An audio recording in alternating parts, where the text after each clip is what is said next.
I once again welcome my spiritual and select viewers to my 133rd video of my YouTube channel, Writer Sandhanam Speaks. Writer Sandhanam Speaks in small letters. I am happy to note that as water finds its own level, so also my viewers have found their numbers, about 700 to 800 per video, justifying my term, select and earnest aspirants. As mentioned in my earlier episodes, sages like Thirumoolar are one in a billion, as truth reveals itself only to the select few. Why it is so? It's a $1,000,000 question. Today's episode 10th, very happy that it has hit a double digit. Today's episode 10th on Thirumoolar's Thirumandiram speaks about the unspeakable ultimate truth.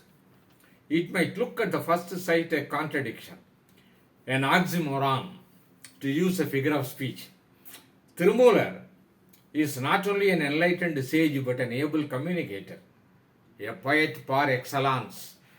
A sage, whether Thirumoolar, Jesus, Tao, or Rumi, have spoken out of anubhuti, that is personal experience, pointing out this indescribable truth to attain which one has to make his own effort through self-enquiry, as explained in my last episode.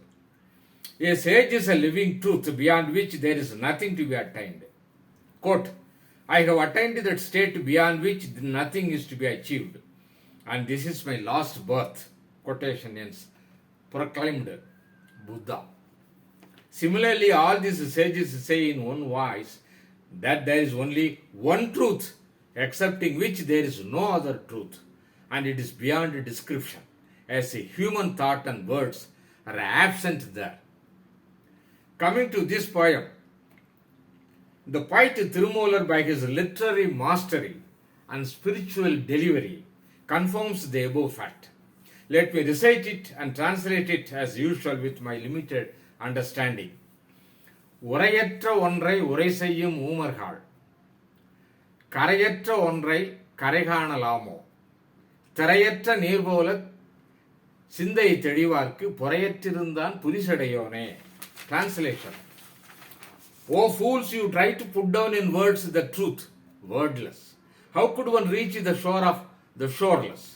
But for those whose quiet mind remains like ocean, waveless, Shiva with his strand of thrice knitted hair presents himself as the faultless.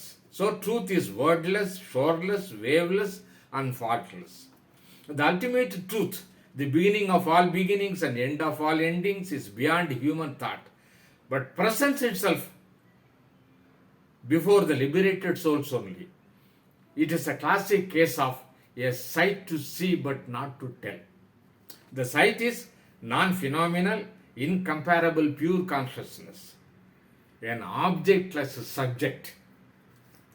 Let me try paraphrasing it. This 4-line rhythmic esoteric poem should be explained in couplet form. The first couplet concerns the ignorant people, though literate, well educated. The next couplet refers to the enlightened sages, like Thirumoolar. The first couplet says, the literary poets who pretended to show off their poetic skill tried to describe the holy truth as a result of their bookish knowledge. Thirumoolar warns these people, O fools, do not waste your earthly words to describe this unearthly truth. Truth is always with capital T, which your words cannot catch. As a divine poet compares a human's vain effort to cross the shoreless ocean in search of the shore. His question is, how could your limited words describe the limitless truth? The second couplet gives credit to the ignorance-free sages, to whom truth reveals itself on its own. Again, the poet takes up the simile of the ocean, not only the shoreless but waveless, like the far off, deep down, quiet ocean. Here comes Thirumoolar's esoteric meaning. The waves free ocean is compared to the thought free sages. Ignorant man's turbulent thoughts, according to sages, have a stranglehold over truth, preventing it from revealing itself. Once the thoughts become quiet by luck or divine grace, the truth or God or primordial consciousness or whatever is there is revealed. Thirumoolar with his Vedic wisdom symbolizes the truth as Lord Shiva with his insignia of the crescent moon and flowing Ganga river over his knitted hair. This knitted hair is mentioned as Thirisadai in Tamil. Though it may be called the knitted hair in English, there is a divine message in this Tamil word Thirisadai. This knitted hair comes out of joining three strands of hair. These three are termed as Vyabhagam, Vyapyam and Vyati, meaning omnipresent, indirectly known and revelation, in that order.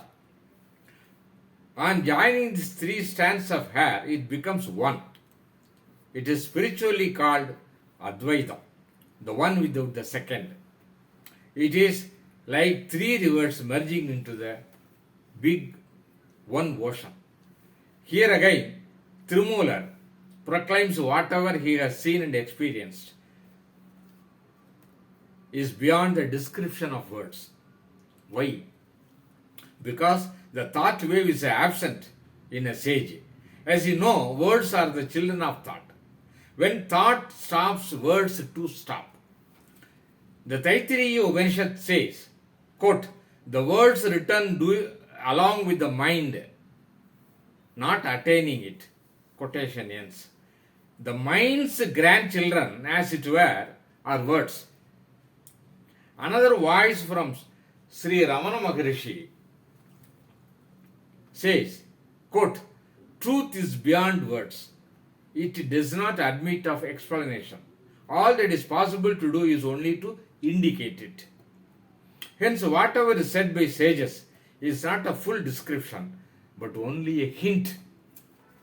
Here, all our phenomenal knowledge takes a beating, failing to reveal the wordless truth. The ignorant neither has seen the truth, nor he has appropriate words to describe it.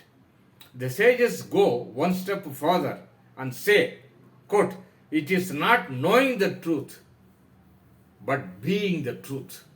Quotation ends. Here, there is no dialogue partner for the only one truth, whose characteristic ultimate nickname is silence. Another symbol of silence is Shiva, the Dakshina Murti, the first and foremost Guru. Not by word, but his chin mudra, joining the thumb with the index finger.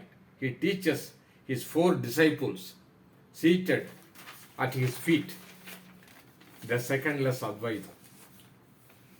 He teaches the secondless Advaita, coinciding with the biblical statement, quote, I am that I am.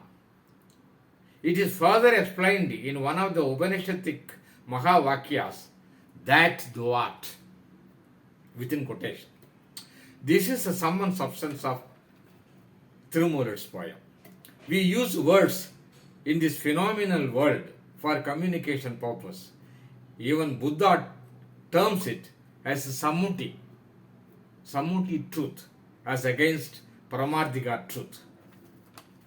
To add strength to my talk, let me recite a verse from the Chinese Upanishadic. Tao, Ta, Te, Ching, the name of the book. The poet Lao Tzu, excuse me for my accent, the Chinese Thirumoolar says, all the world talks about my Tao with such familiarity. What folly! Tao is not something found in the marketplace or passed on from father to son.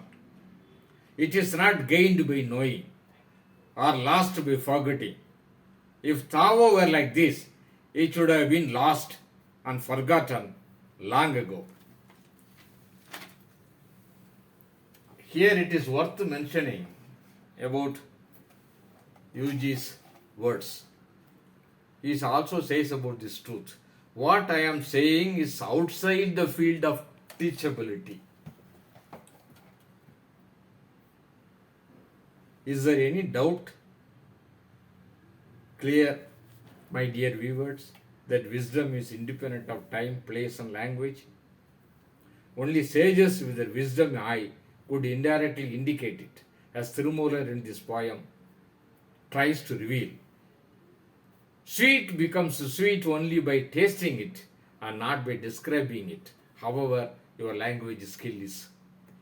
Let me end this episode with a personal note. I wrote all these 10 episodes at white heat, uninterruptedly, as all these poems were already in my memory bank, again to use U.G. Krishnamurti's phrase. For the coming episodes, I can only pray to Thirumoolar to reveal his secret poems to me, evoking my translating capacity to interpret the poems correctly to my eager viewers. Thank you.